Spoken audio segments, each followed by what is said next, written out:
बीडमध्ये आंदोलन टाकीवरती जोडलेले आहेत. सरकार प्रशासनाने विनंती केली जाते मात्र अजूनही आरोपी अटकेत नाही, त्यामुळे लोक आंदोलन करतायत. त्याबद्दल काय म्हणणं आहे? नाही, नक्कीच सरकार ह्या बाबतीत अजिबात गंभीर नाहीये. बीड असेल, परभणी असेल, रोज वेगळे पैलू आपल्याला दिसून येत आहेत.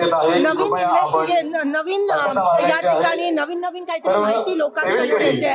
तरीही मुख्यमंत्री याबद्दल गंभीर आहेत. राजीनामा दिला पाहिजे तो पण घेत नाहीत. एकंदरीत आपल्याला दिसून येते की निगरगट्ट असं सरकार हे झालं. मंत्र्याच्या जवळचे सहकारी जे आहेत ते आरोपी पण सरकार आरोपी करत नाही, त्यांच्यावरती मोक्का लावला जात नाही. यासाठी ग्रामस्थ सगळे आक्रमक. याचे मी निषेध करते. ज्या पद्धतीत क्रूर पद्धतीत 4 तास त्या माणसाला देशमुखांना मारलं गेलं आणि हे देशभरात चाललंय, पूर्ण महाराष्ट्रात चाललंय. हे कोणीतरी म्हणाले, सुरेश धस म्हणाले की म्हणजे जनावराला जरी असं मारलं तर अंगार शहर आहे, तो माणसाला मारतायत. आणि हे पहिल्यांदा असं झालं नाहीये बीड जिल्ह्यात. बीड जिल्हा हा ह्या गोष्टीसाठी प्रसिद्ध आहे. आतापर्यंत हे सगळे प्रकरण झाकले गेले आहेत आणि म्हणून या लोकांना आता ते भोगावं लागणार आहे आणि त्यांना अटक झालीच पाहिजे.